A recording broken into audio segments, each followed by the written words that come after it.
mom and dad.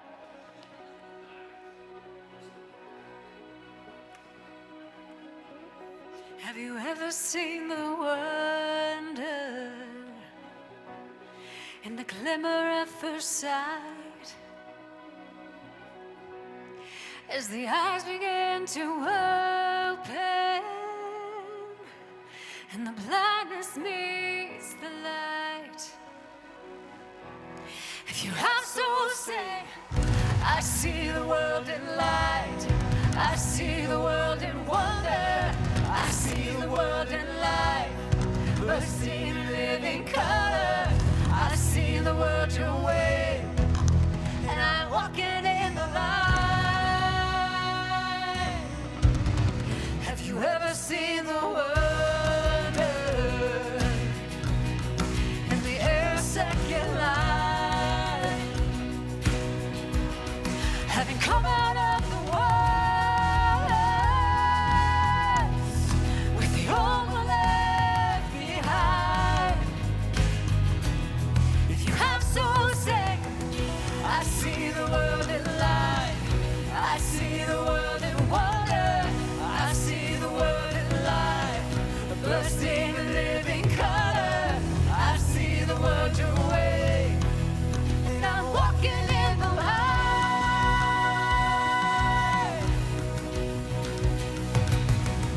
I see the world in grace. I see the world in gospel. I see the world your way. I'm walking in the light. I'm walking in the wonder. In the wonder in the wild. Turn wilderness to wonder. So say, I see the world in love. I see the world in freedom. I see the Jesus way. You're the wonder in the world.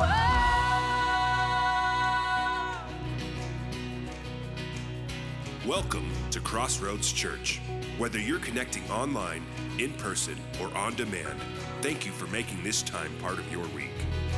If you are new to Crossroads, you might be asking yourself, what is this place all about? Well, it's pretty simple. Peace on earth. We are an open and affirming community of people committed to following the peacemaking path of Jesus.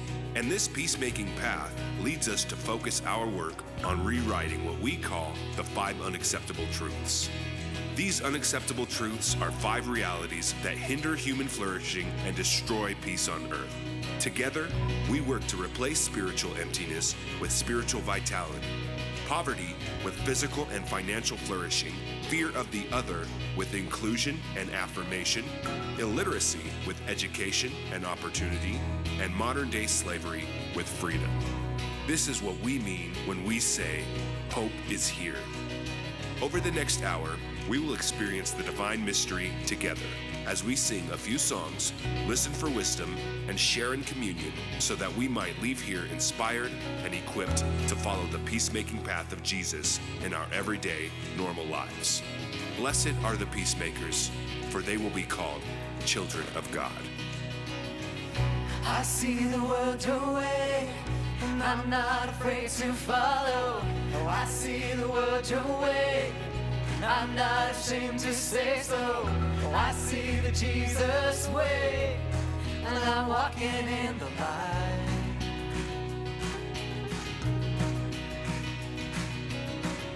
I see the world in light. I see the world in wonder. Oh, I see the world in life, bursting in living color. I see the world your way, and I'm walking in the light. Oh, yeah. I see the world in grace. I see the world in gospel. I see the world your way, and I'm walking in the light. Walking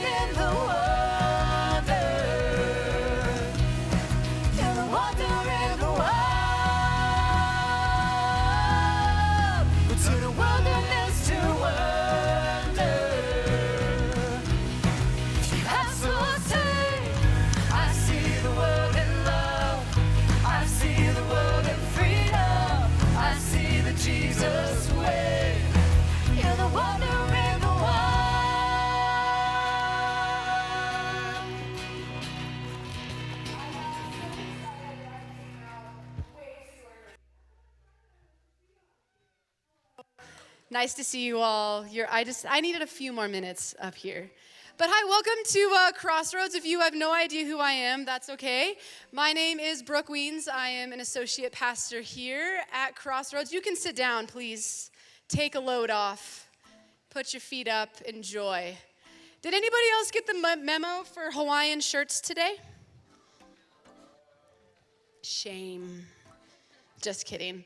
Well, I don't know if you guys know, but there's a cool thing going on today, but I'll talk about that in a moment. As you came in today, you should have gotten a fancy program. If not, we have our room hosts. Raise your hand. They can stop by, give you one. If you are new here today, welcome. The program folder is specifically designed with you in mind. It has lots of information in it that I think you will find helpful. And inside of your program are a few things that I just want to point out real quick this morning. So if you could open that program, inside is your Connect card. Or if you're snazzy, you can open your app. It's in there as well. The Connect card is for everybody to fill out every week. So if you are a regular attender, just put your name, email address, and check the box, regular attender. But if you are new here, please fill out as much information as you feel comfortable sharing. And if this is your first time connecting with us this morning, we do have a gift for you. It is a book called The God We Never Knew, and it is especially helpful if you are deconstructing ways of thinking about God that you really don't find helpful or useful anymore. So on your way out today, there are some tables. Please just grab a copy and enjoy, read, learn on your way out today. But you might have noticed as you walked in today that there's just a little activity going on around the building this morning. And that is because today is the big summer bash. Guys, all right, let's try that again. It's because today is the big summer bash. All right. I'll take it. Thank you. That was totally just for me. But yeah, today is our summer bash. We are throwing this for the community today. We have inflatables, and we have face painting, and yard games, and hot dogs. And we even have veggie hot dogs for the cool kids like me that eat them. That's right. And so much more. So if you are, new here today and wondering, no, we do not throw parties like this every weekend, but if you want us to, feel free to leave a donation. And we would be happy to provide parties like this every weekend. But it is one way that we are living into our values here at Crossroads of fun, creativity, generosity, and so much more. So the party will get started directly following the service this morning. So if you're not already lending a helping hand or volunteering this morning, I hope that you're able to stick around, eat a veggie hot dog before you judge it, or, play around in some inflatables or something. But that's all that I have for you this morning. So I will invite you to stand back up, stretch those legs, get them moving, and I'll pass it over to Drew and the band.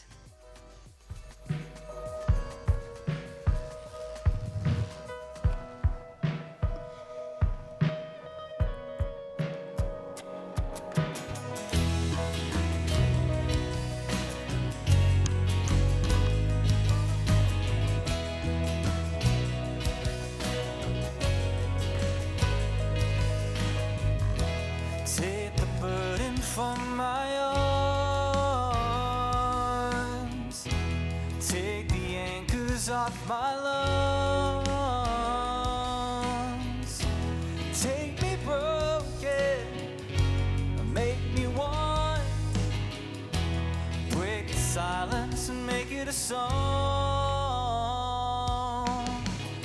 Life is short, I wanna live it well, one life, one story to tell. Life is short, I wanna live it well. You're the one I'm living for. Awake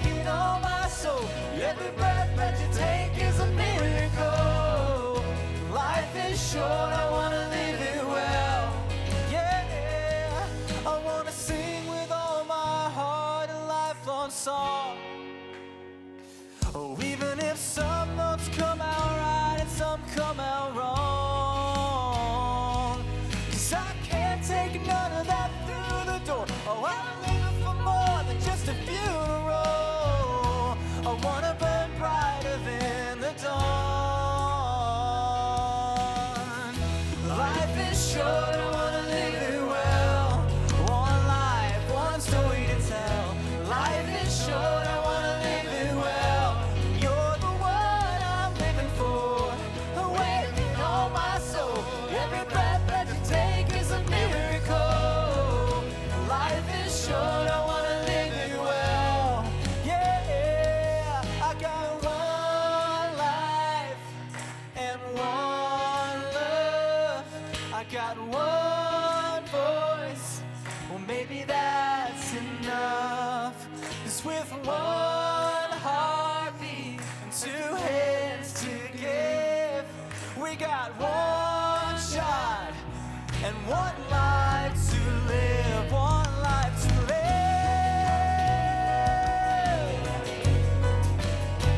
Yeah, yeah. Oh, every breath that you take is a miracle. Life is short, I wanna live it well. One life, one story to tell. Life is short, I wanna live it well. And you're the one I'm living for, awakening all my soul. Every breath that you take is a miracle. Life is short, I wanna live it well. Yeah, I got one life and one love. I got one voice, well maybe that's enough. 'Cause with one heartbeat and two hands to give, I got one shot and one life to live, one life to live. Whoa, whoa, whoa. Maybe that's enough. I wanna live it well.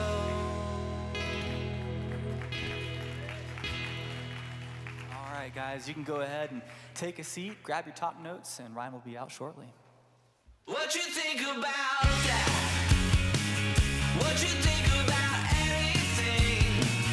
What you think about you? What you think about me? What you think about that?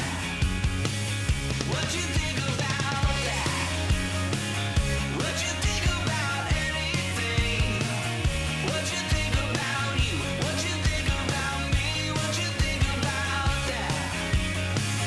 I get so sick and tired of faking all the moves. I know everything that comes between us. I'm gonna let you stew. Good morning. Hey, it's great to see everybody. If you're a guest this morning, welcome. Thanks for being here. My name is Ryan. I'm the lead pastor at Crossroads. I'm white. I'm male, heterosexual, born Christian, hit the privilege jackpot. And part of my spirituality, part of our faith around here is to recognize that reality and to live in such a way to bring equity and inclusion to all people, regardless of race and gender and creed. And so that's a big part of who we are as a church. So if you are a guest today, tuning in online, or you're here for the first time, I just think that level of transparency is important. And if those things are important to you, then you might be at a wonderful space for you. And if you're not, it's an hour. And then there's water slides, and you don't ever have to come back and we can be friends. That's the way I look at it, all right? So if you are a guest today, inside that program is my cell phone number, 207-608-1106. If you'd like to get together, ask questions. You may have some after the talk today. Entirely possible, given the question that was asked and the one we're answering. Shoot me a text. Would love to set up a time to get together, have coffee, whiskey, whatever you prefer, and we'll have a good time together. Now, real quick, can I have your attention, please? Okay? No talk, no fill in right now. Just eyeball to eyeball, something rather important we want to let our congregation know about, all right? I'm going to take this hat off for now. Okay, so we found out this week that in our community there is an urgent need to provide temporary housing for a homeless youth in the Loveland community. And this was brought to our attention because one of our congregational members has a personal connection to The Landing, which is a new local youth homeless shelter.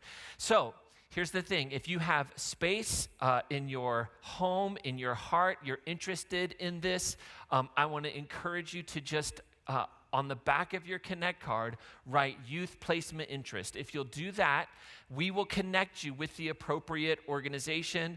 They'll reach out to you. They'll get you all the information. They'll help you understand the opportunities, the differing ways, but it is a temporary situation, circumstance. So if you're interested in learning more about that, on the back of your Connect card, write youth placement interest, okay? Are you with me? All right. Moving right along then. So we're in a series, You Asked For It, and we're talking about questions that you all have asked to talk about. And so this week I want to explore this question. This is exactly what it said. I'm interested in the tension between traditional and evolving faith. Anybody ever felt that tension before? I'm interested in that. For example, this person wrote, I miss much of the tradition we had in my Presbyterian church as a child. However, I no longer share much of the theological beliefs. What are your thoughts on navigating that? First of all, don't ever ask me my thoughts, because you're going to get it. I grew up going to church camp. Did anybody else go to church camp ever? Oh wow, lots of religious injury then. Okay, I know the room. No, grew up going to this camp. Lake Placid was where it was in Indiana, and there was this little pond in the campground that was disgusting. Disgusting. It was just filled with like green algae, bugs. You'd like walk back by it and it was just like, I am going to catch malaria. It was awful. It could not sustain. There was nothing living in that. The water didn't move. It was awful. Like unsustainable, healthy ecosystem, right? It was stagnant, still water. Y'all ever been around a body of water like that before? Some of you nature folks, you're like, oh, I did this hike out to this pond and I thought it was going to be great, but then I had to go get a shot afterwards, you know? Right? Well, sometimes that happens. Like bodies of water, they all of a sudden stagnate and there's no in and out flow and they become death, right? On the contrast to that, like on the opposite side of that, a healthy body of water has what's called living water, right? There's this constant motion. There's an interchange, an adapting of new water coming in and flowing out, and that sustains life. Now, scientific research tells us that stagnant water has decreased oxygen levels. That when water is stagnant, there's decreased oxygen, and that increases the algae that can bloom in there, right? And there, all of a sudden, there becomes this buildup of toxins that are detrimental, not only to the aquatic life, but also to any other life that might want to be sustained near that body of water. So healthy aquatic systems, right, bodies of water, they have to have new water, right, to replenish the oxygen, to distribute nutrients, and to maintain the biodiversity of that environment. Now, there are lots of examples of this that have taken place where a biosystem is damaged because water flow ceases to happen. There was a problem with the Klamath River that like flows in like Oregon and Northern California. And what happened was there were these dams that all of a sudden blocked off the natural flow of water, right, from this river. And all of a sudden, it produced all these stagnant conditions, right? And now you had the water was warming, there was low oxygen, and you had all this toxic algae that was blooming in this environment. So what did they do? Well, they noticed, wow, we're having a massive die-off. There were all kinds of public health warnings. Salmon were dying in the area. And so in 2023 and 2024, they started to remove the dams. And they started to allow the water to flow back into this ecosystem, and it showed signs of rapid recovery. And that's what faith is like. It's exactly what faith is like. And tradition. Faith has its dams. And dams are wonderful, right? Dams are not bad in and of themselves, okay? They can help the flow of water. They can decrease. I'm not a damologist, okay? I don't... That kind of sounded like I was swearing, but I wasn't there. You'll know when I swear, okay?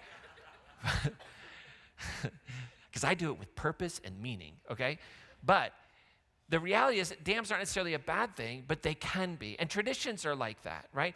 While dams can be a space that produces sustainability, that produces like health in an ecosystem, it can also harm. And that's the way I kind of tend to think about traditions, right? Traditions, first fill in for those of you that have been anxiously waiting, can be a source of stability or stagnation. And that's the real tension, right? And that's why we feel it. Because, there's something about tradition that makes me feel warm and fuzzy, and these traditions that we have, and I like it, right? But it's just like in an ecosystem where there's water, right? And when it loses its inflows and outflows, it stagnates and it dies. And that's the same thing that happens in our spirituality and in our religious practices if we cling too tightly to our religious traditions. If our religious traditions dam up the flow of life, the flow of the divine, then all of a sudden we have a problem. Because tradition can do beautiful things. Tradition can offer stability. Tradition offers identity. It offers community bonds. We gather together. But an overly rigid tradition, right, can produce stagnation and lifelessness. And it can disconnect us from authentic spiritual vitality. So traditions can be life-giving, or at the end of the day, they can be life-injuring. The real question is, will we be open in the midst of our tradition to allow for movement and renewal? Or will we become fixed and inflexible? Now, what's fascinating is our scriptures, as oftentimes as they're presented as this stable, like only one way, only like this path of constant consistency, like within our sacred text, we actually see evolving faith right in it. And it's beautiful if we'll look for it, if we'll keep our eyes open. And so I just want to give you a few examples of evolving faith that are found within our own religious texts, within the Christian scriptures. So in the covenants that are found in the Garden of Eden and in the story of Noah, and these two stories, those covenants reveal evolving faith. You're like, what are you talking about, Ryan? There's no covenants there. Oh, yes, there is. And I have the degrees to prove it. So listen, in Genesis chapter 1, verse 29 through 30, there's this covenant that's made, right? And it's a creation covenant. And I don't use the word covenant, but it's about, hey, here's what I'm giving you, right? And it says this, God says, see, I have given you every plant yielding seed that is upon the face of all the earth, and every tree with seed in its fruit. You shall have them for food, okay? So that's in Genesis, very early on, Genesis 1, in this creation myth, we see this covenant of like, I've created, I've given you, you eat vegetables. Right? They were vegetarians. This is an important point to gather before I move on to the next part. We need to be on the same page here. Don't eat the animals, eat the plants. I know some of you are like, where's this going? I'm grilling out later. We're having hot dogs. What's going on around here? Okay, hang on there. So this initial covenant was built around this idea of emphasizing harmony and intimacy within creation. Eat the plants. Okay, now, Genesis chapter 9, what's called the Noahic covenant. Say that out loud just so you feel smart. Noahic, right? It comes from the word Noah, all right? The Noahic covenant, the rainbow, the whole thing, I don't know if you know it or not, but in the Noahic covenant in Genesis chapter 9, verse 3, it says, God says, every moving thing that lives shall be food for you. And just as I gave you the green plants, I give you everything. So now what happens? We become carnivores. Now it's opened up to us. Humans are permitted to eat meat. Can I get an amen? Thank you, Colorado. Now, what's happening here? Here's what's happening. There's an explanation, an understanding, an evolution, right? How do we explain the fact that we used to eat vegetables only and now we eat plants? Well, there's an understanding of what God allows and doesn't allow. So these stories give us pictures of time periods where people who were trying to live faithful to their understanding of the divine, using the divine to explain their kind of boundary markers, there's an evolution, there's a change that takes place. At one point, we thought God only wanted us to eat plants. But then we had a chicken. And we were like, I think God is down with this. Maybe not chicken, you know. But there was this movement that took place, right? And so there was this evolution in faith. Well, God doesn't care so much anymore. We thought God cared, but God doesn't. Now, there's this really fascinating story that we find in a couple of places in the Hebrew Scriptures, or what Christians call the Old Testament, where there's this question around a census that King David puts out there. And inside of this census, we find that this was a bad thing. And the question is, who's to blame for David's census? And when we ask that question, when we explore that question, we find that there is an evolution of faith in the answering of the question. Okay? So, 2 Samuel chapter 24, 2 Samuel kind of tells the story of the early kings of Israel. And 2 Samuel tells about King David and the movement into David's family and David's lineage. And so in 2 Samuel 24, verse 1, this is what it says. Pay careful attention, class. This will be on the exam. It's Samuel, written early. Samuel says, again, the anger of the Lord was kindled against Israel, and the Lord incited David. Right? So the author of 2 Samuel says, God, the Lord, Yahweh, their understanding of the divine, incited David against Israel and said, go count the people of Israel and Judah. All right, you with me? Now, First and Second Chronicles are written much, much later. Okay, so First and Second Chronicles is probably the latest literature that we have in the Hebrew Scriptures, right? So it's written much, much later, and it's telling the same story. Okay, same story about the census. Who is to blame for the census in 2 Samuel?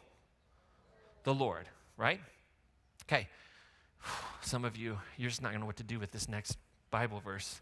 It's going to shatter your world. 1 Chronicles 21, verse 1. Satan stood up against Israel and incited David to count the people of Israel. Now, Satan, you got to get rid of your Middle Ages, like horned, Satan was an accusing angel in the divine court in the Hebrew Scriptures, okay? There's no concept of hell, punishment in the Hebrew Scriptures like that, okay? So the Satan, the Satan, when you think about it in Hebrew, it's the accusing one, okay? It's part of the divine court in Hebrew mythology, right? Who did it? Well, Samuel says it was the Lord. Samuel says it was the Lord. It was Yahweh. Samuel says Yahweh is to blame. Yahweh's the one who incited David. It was Yahweh's plan. And bad things happened because of it. But Chronicles, which is much later on, a more evolved faith says, maybe we should tone down the blaming God stuff. Maybe God isn't the source of the pain and suffering. Maybe God didn't cause David to do something evil. So this highlights that within the tradition itself, there is an evolving understanding of the relationship between human agency, divine engagement, and human responsibility. Right? Right there. It's right there. Don't get mad at me. I didn't write either of them. Just read them, okay? Carefully. And then we see Jesus, my guy. How many of y'all fans of Jesus? Fans of Jesus? I love it.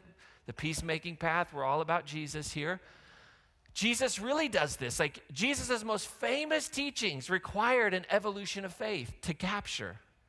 So his most famous teachings, like things that the historical Jesus probably taught over and over and over again, are captured in this story in Matthew, and it's called the Sermon on the Mount. Good job for those of you that have no life and know that, okay?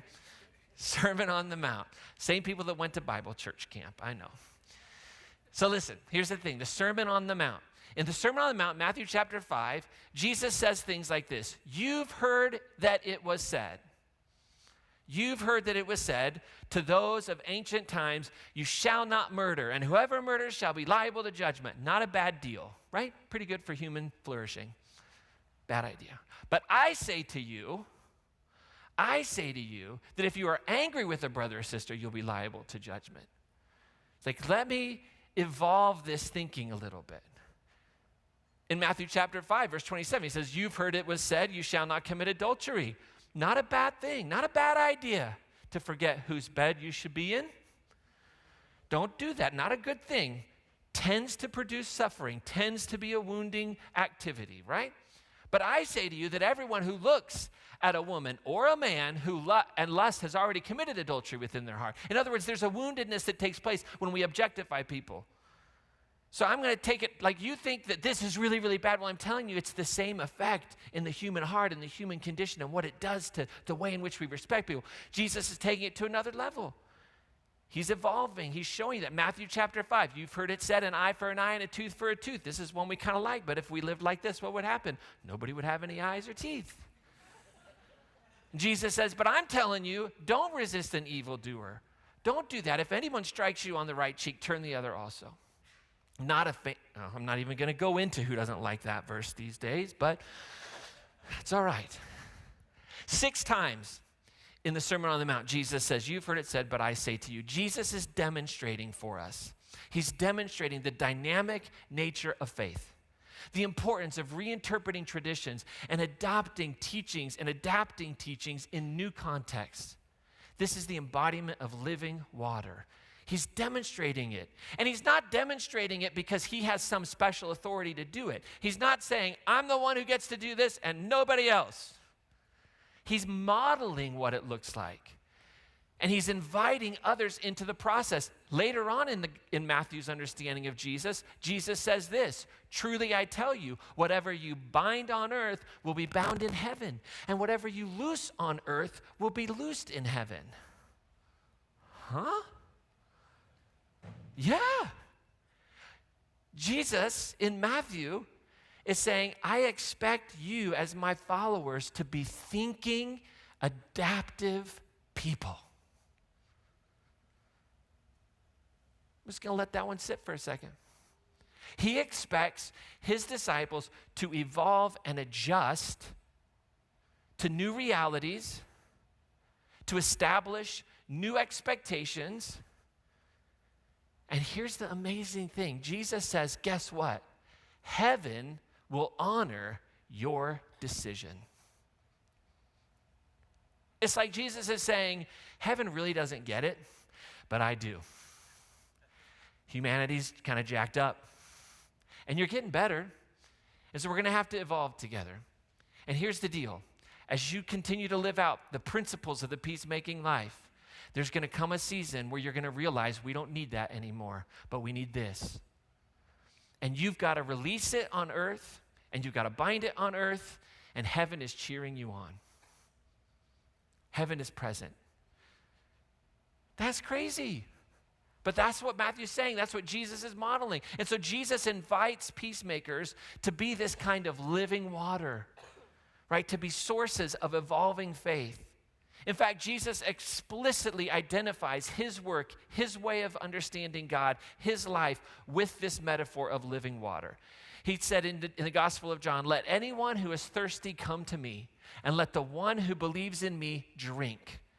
Just as the scriptures say, out of the believer's heart shall flow rivers of, what's the word? Living water.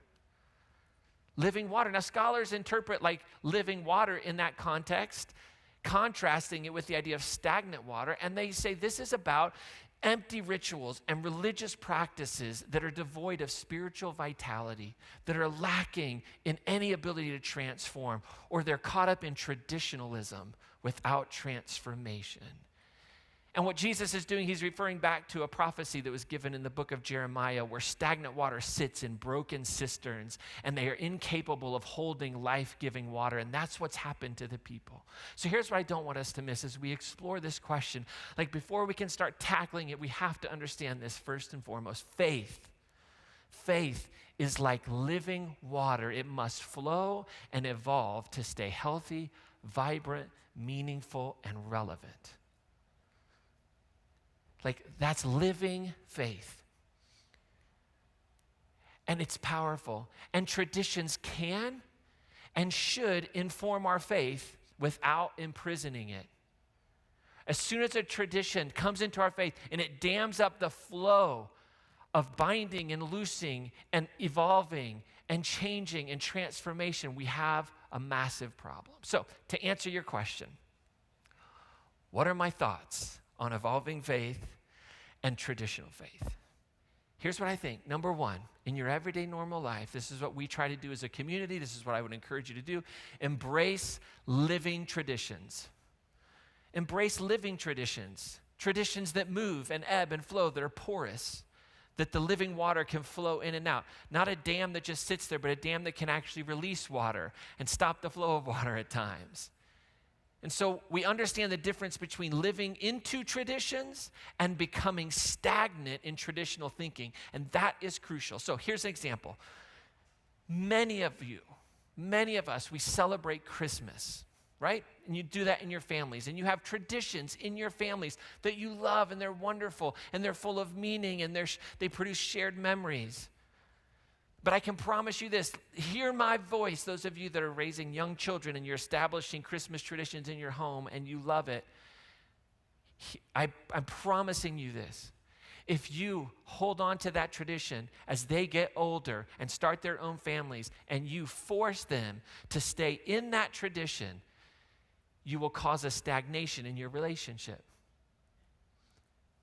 Right? So here's the thing, like those traditions are great, but if you insist that there's one way our family celebrates Christmas, and it has to be this way year after year after year, despite the changing of family circumstances, that will lead to strained relationships and emotional harm. And that's just like a real world example of having some measure of evolution in your way of thinking about traditions.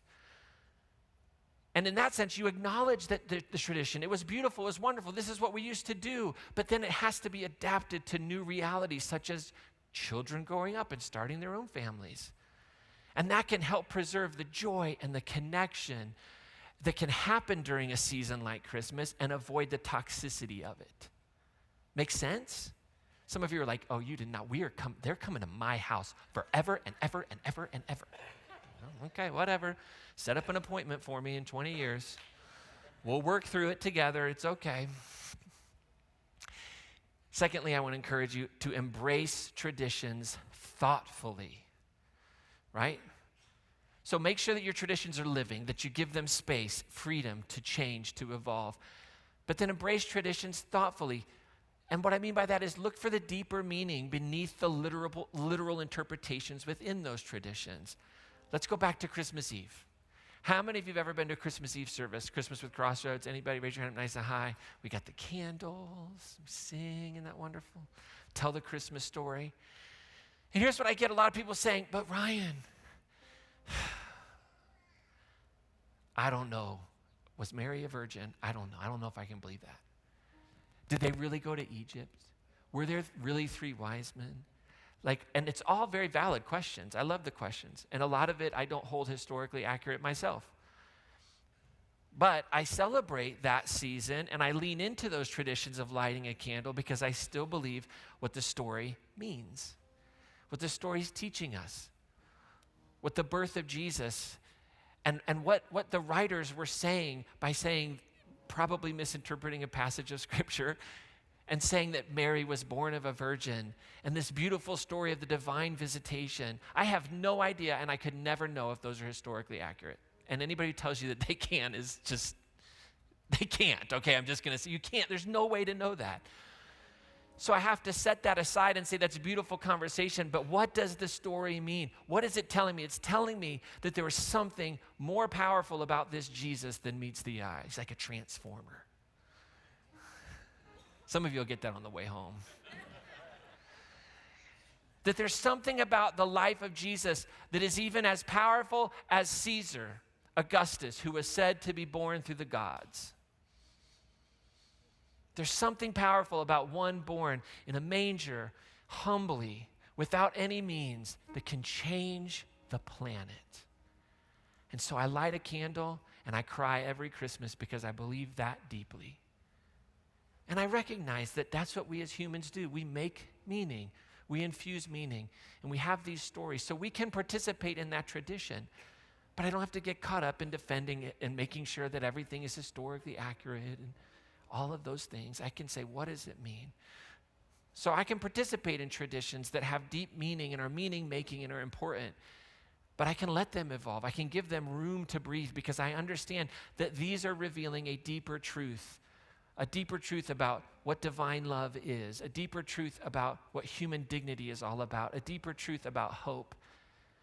And that deeper truth transcends any type of historical literalism. There's so much meaning there. And then finally, I want to encourage you to embrace the freedom to question, adapt, and reinterpret practices and beliefs. Embrace it. Walk into it with freedom and hope, knowing that even the one we follow, this Jesus of Nazareth, that his earliest followers believed that that's what we were supposed to do. That we were supposed to evolve, we were supposed to bind and loose, and we were supposed to question, and we were supposed to acknowledge, does this make sense anymore? Do we need a movement? And this will ensure that your traditions remain life-giving and relevant. And here's the beauty about this, right? Communities and individuals that live into this, that balance tradition with evolving faith, that we don't throw, quote unquote, the baby out with the bathwater, that we balance those. These are places that are welcoming. These are places that are inclusive. These are places that are humble. These are places that are responsive to the changing needs of humanity. And these types of communities, I believe places like Crossroads Church, like your home, like your very life, can foster genuine spiritual growth and will allow for diverse individuals to thrive. And so embrace that balance. Allow traditions to be renewed and revitalized by this constant flow of living water. And that will keep your spiritual ecosystem vibrant and alive. So as we pause today before we go out and jump on some water slides and eat hot dogs and welcome our community, what is it that God's inviting you into for the next 15 minutes?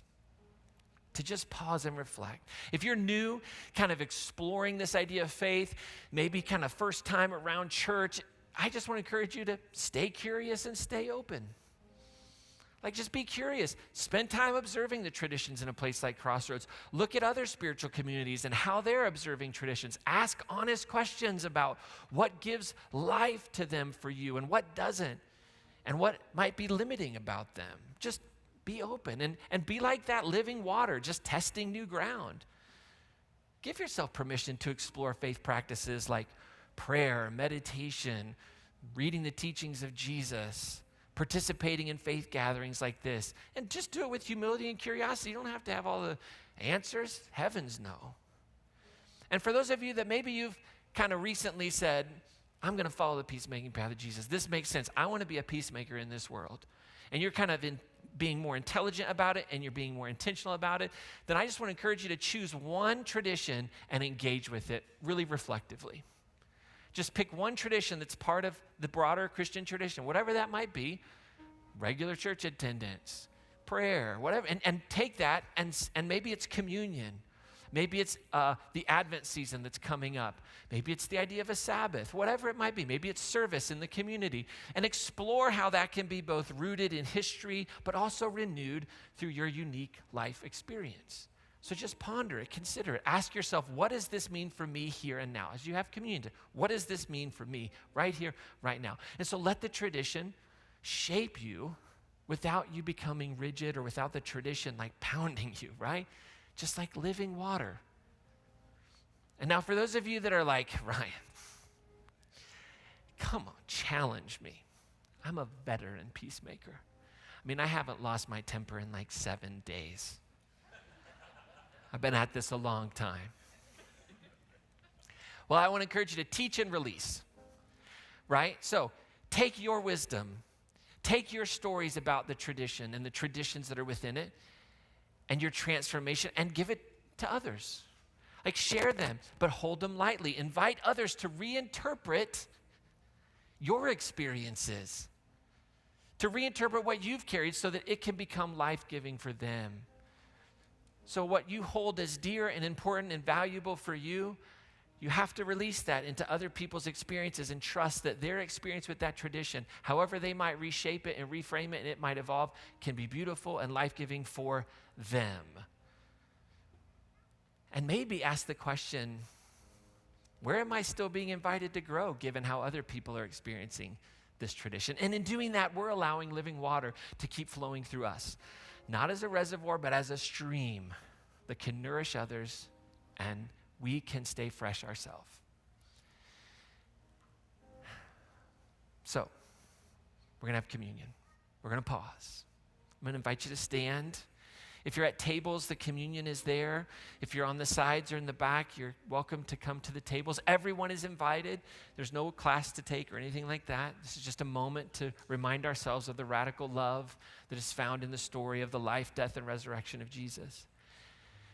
I love this song that they're going to sing for us today. Hopefully you'll sing along as you catch it. We've done it a few times. It's called True Colors. And it's a rewrite with the tune from this old hymn, Come Thou Fount of Every Blessing. And I love this verse that says, I saw danger in my questions. I took captive all my thoughts. Certainty was my salvation till I questioned what was taught. And here's what I like. Now my eyes are wide in wonder. My mind set free to discern. I might not have all the answers, but I have all this life to learn. That is the joy and the beauty of evolving faith. It is the faith that I believe the historical Jesus invites us into. So the body of Christ broken for you, and the blood of Christ shed for you, take and eat as we pause and reflect on how this can change us and shape us in our everyday normal lives.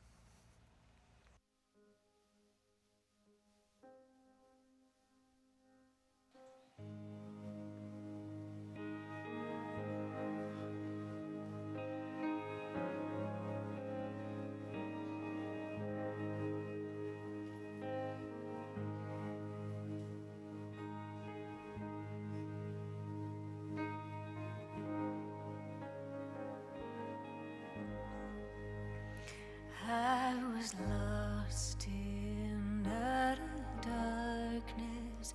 I was trapped in toxic shame. I was bound by my religion till I chose to break away. Now I'm finding my true colors. For the first time I feel free. Now I'm learning self-compassion as I heal and finding peace. Ooh,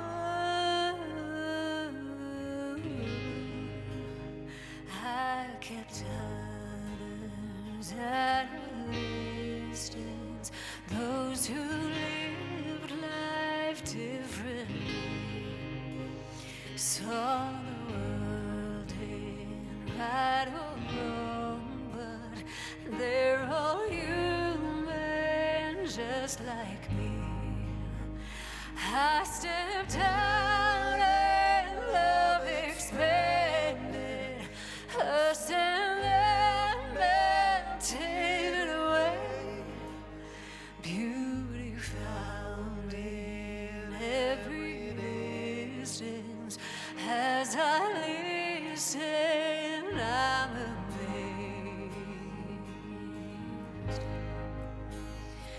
Oh,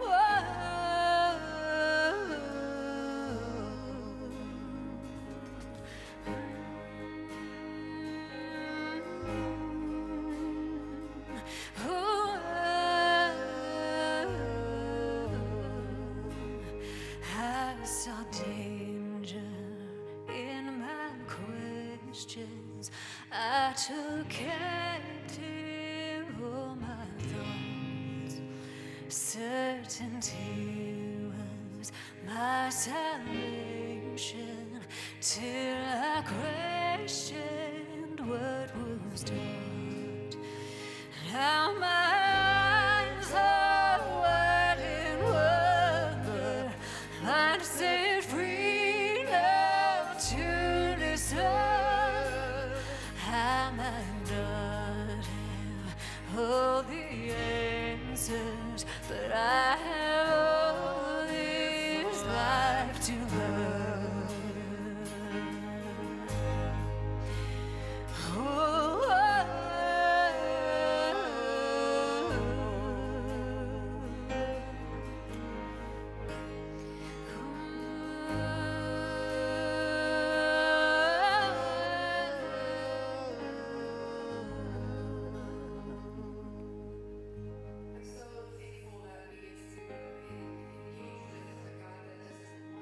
stay stagnant, that we get to have that flowing water of question and engagement and doubt without any shame, without control, with freedom to be and to sit with questions of tradition, to sit with questions of God and Jesus, and to have the freedom to live into that. I'm so thankful that we get to engage with a God like that.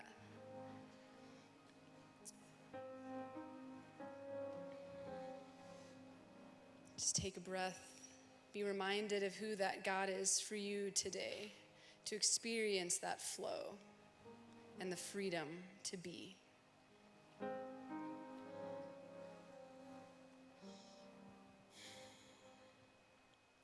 In just a minute, I'm gonna ask the room host to come around and to collect the donations and connect cards. So you can take a seat if you would like.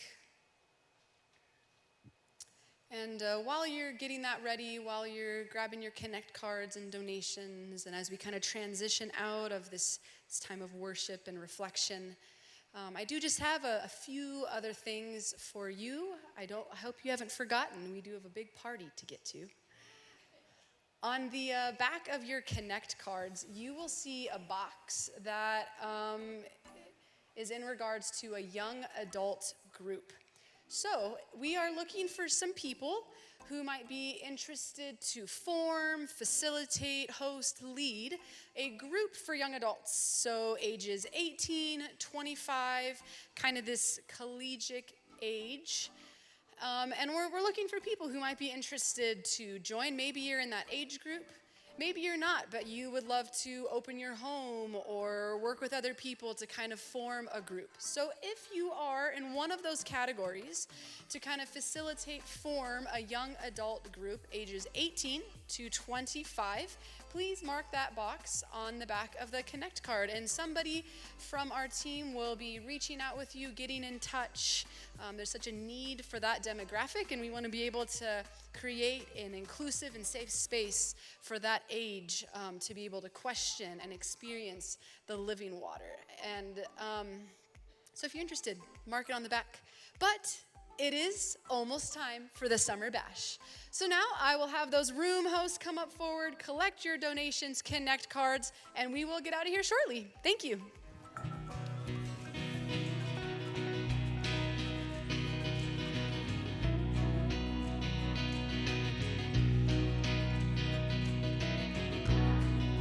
World your way, I'm not afraid to follow. I see the world your way, oh, I'm not ashamed to say so. I see the Jesus way, and I'm walking in the light.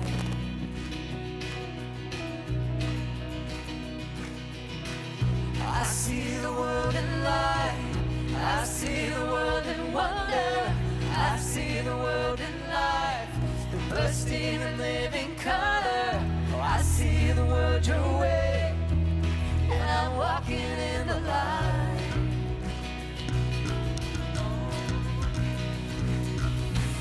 I see the world in grace, I see the world in gospel, I see the world your way, and I'm walking in the light, walking in the wonder. You're the wonder in the world. Turn a wilderness to wonder. I'm so sick.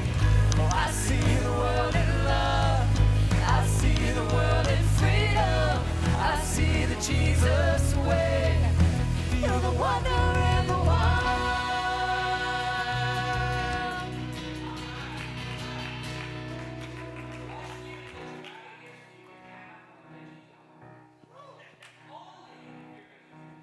Dog for everybody, so don't be experimenting today, all right? That's not the point. If you're a guest this morning, we finish all of our experiences with a blessing, and you are invited to kind of lift your arms, to open your soul, your spirit up to receive these words as you go out into your everyday normal life. So as you leave this place, may you go forth like a stream, fed by fresh springs, open to renewal, ever moving, never stagnant. May you honor the traditions that have shaped you, even as you let them breathe and bend and bloom in new seasons. And may the invitation of Jesus to be living water take root in you, an ever-flowing source of grace and courage and compassion. And as you bind and loose your understandings of the divine, may you find not fear, but freedom, not judgment, but joy, not rigidity, but wisdom shaped by humility and insight. And may your faith be a living faith, vibrant, evolving, and life-giving. And may the Spirit lead you always toward truth, toward love, and toward the wholeness of God's presence in you and in this world. Amen. Amen. Have an awesome week. Have an awesome time at Summer Bash.